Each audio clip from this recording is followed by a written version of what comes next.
Salam untuk kita semuanya, berjumpa lagi dengan saya di channel Aritela Tutorial, tempat kita untuk berbagi informasi seputar informasi pendidikan dan informasi guru serta informasi honorer dan informasi lain yang relevan. Pada pertemuan kali ini saya menyapa seluruh masyarakat Indonesia, di mana akhir-akhir ini oleh pemerintah mengesahkan Undang-Undang Nomor 6 Tahun 2024 tentang Undang-Undang Desa, di mana hal ini adalah satu hal yang perlu diketahui oleh seluruh rakyat Republik Indonesia mengenai pengesahan Undang-Undang Nomor 6 Tahun 2024 ini, di mana salah satu poin yang diatur adalah masa jabatan kepala desa resmi menjadi 8 tahun satu periode dan bisa dipilih kembali. Tentunya itu semua tergantung pada keyakinan masyarakat. Bapak Ibu, terkait informasi ini, mari kita simak lebih jelas apa yang disampaikan dan apa kira-kira hal-hal penting yang perlu kita ketahui pada Undang-Undang Nomor 6 Tahun 2024 ini. Dan jangan lupa tekan tombol subscribe, nyalakan tombol notifikasinya, supaya semua informasi yang disalurkan melalui channel ini selalu update di layar Bapak Ibu. Tanpa basa-basi lagi, langsung pada informasinya. Informasi terbaru Bapak Ibu mengenai pengesahan Undang-Undang Nomor 6 Tahun 2024 tentang desa ini menjadi Undang-Undang Desa resmi disahkan oleh Dewan Perwakilan Rakyat Republik Indonesia pada hari Kamis 28 Maret 2024 yang lalu.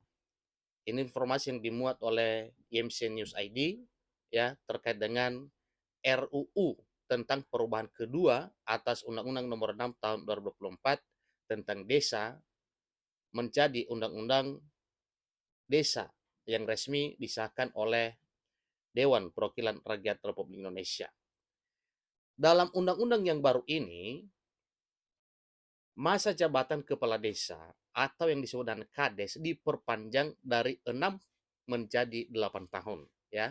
Dari 6 tahun menjadi 8 tahun dan dapat dipilih paling banyak untuk 2 kali masa jabatan. Selanjutnya, kami akan menanyakan ke setiap fraksi apakah rancangan undang-undang tentang perubahan kedua atas Undang-Undang Nomor 6 Tahun 2014 tentang desa dapat disetujui untuk disahkan menjadi undang-undang. Setuju ya, ujar Ketua DPR RI Puan Maharani saat memimpin rapat paripurna pengesahan Undang-Undang Desa. Seluruh anggota DPR RI yang hadir dalam rapat itu menyatakan setuju. Puan lantas mengetuk palu pengesahan Undang-Undang Desa tersebut. Seluruh ketentuan dalam Undang-Undang Desa yang baru disahkan langsung berlaku saat Undang-Undang tersebut disahkan. Hal itu diungkapkan oleh Wakil Ketua Badan Legislatif Balik DPR Ahmad Baidowi. Artinya, masa jabatan kepala desa yang saat ini masih menjabat secara otomatis akan diperpanjang menjadi 8 tahun. Ingat Bapak ya, masa jabatan kepala desa yang sedang menjabat diperpanjang menjadi 8 tahun dengan berlakunya undang-undang yang baru ini. Misalnya kepala desa itu sudah menjabat selama 5 tahun, berarti ditambah 3 tahun. Kalau baru menjabat 2 tahun, berarti ditambah 6 tahun lagi sebutnya.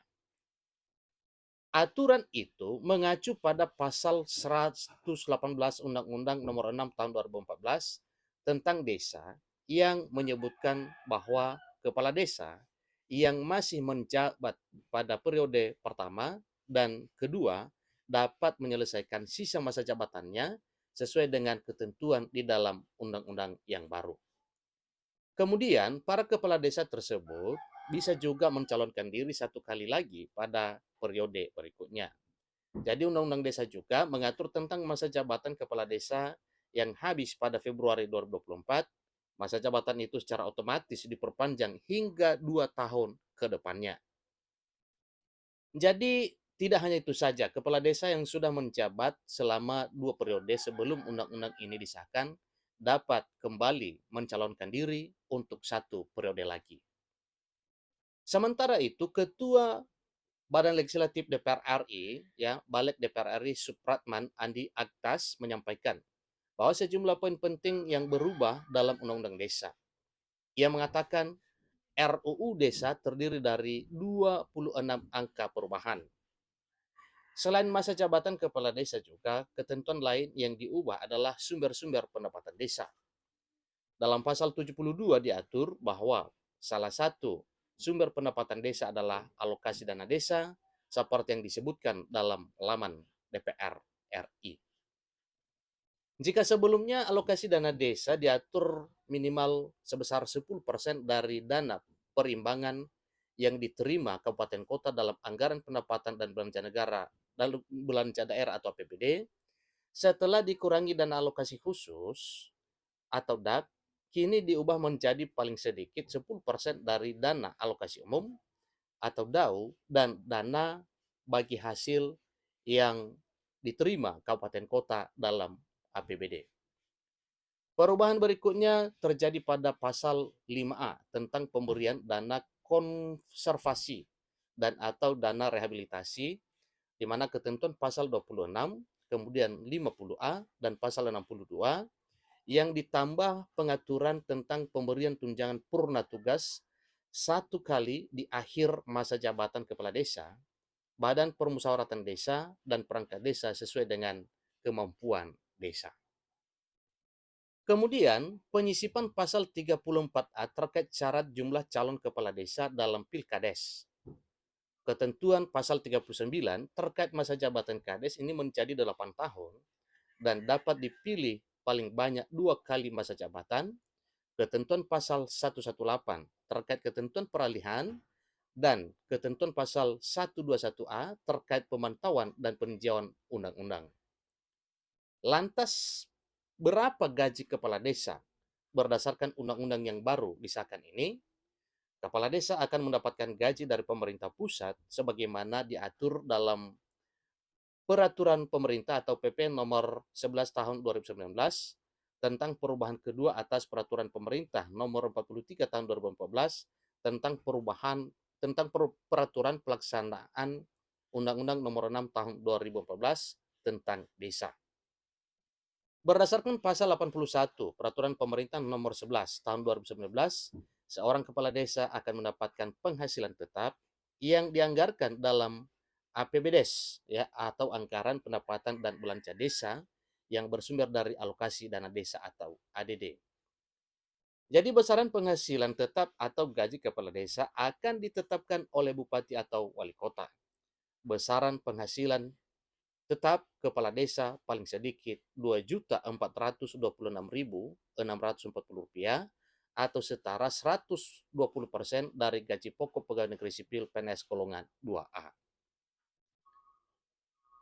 Besaran penghasilan tetap sekretaris desa minimal Rp2.224.420 atau setara 110% gaji PNS golongan 2A, yang kemudian besaran penghasilan tetap perangkat desa dan lainnya desa lainnya itu ya perangkat desa lainnya minimal Rp2.022.200 setara 100% gaji PNS golongan 2A.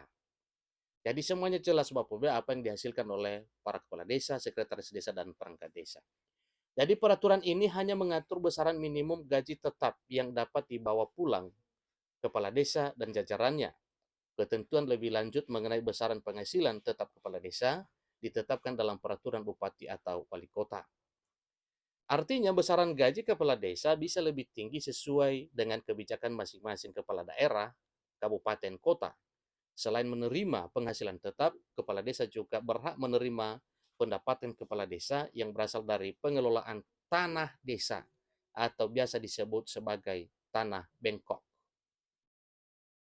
Hal itu mengacu pada pasal 100 ayat 3 Peraturan Pemerintah nomor 11 2019. Adapun tunjangan dari tanah bengkok itu dapat berasal dari pendapatan dari sewa tanah maupun tanah bengkok yang dikelola sendiri. Dalam APBD desa, sebanyak 30% dari jumlah anggaran belanja desa itu digunakan untuk mendanai penghasilan tetap dan tunjangan kepala desa. Berikutnya itu, proporsi 30% dari anggaran juga digunakan untuk gaji dan tunjangan sekretaris desa dan perangkat desa lain serta tunjangan operasional Badan Permusyawaratan Desa. Itulah informasi terkini Bapak Ibu terkait dengan Undang-Undang Desa yang baru. Semoga semua Bapak Ibu masyarakat Indonesia memahami hal ini, karena ini sangat penting untuk diketahui Bapak Ibu bahwa mulai tahun 2024 sejak disahkannya undang-undang ini, maka masa jabatan kepala desa itu diperpanjang menjadi 8 tahun. Demikian informasinya, sampai ketemu informasi berikutnya. Terima kasih.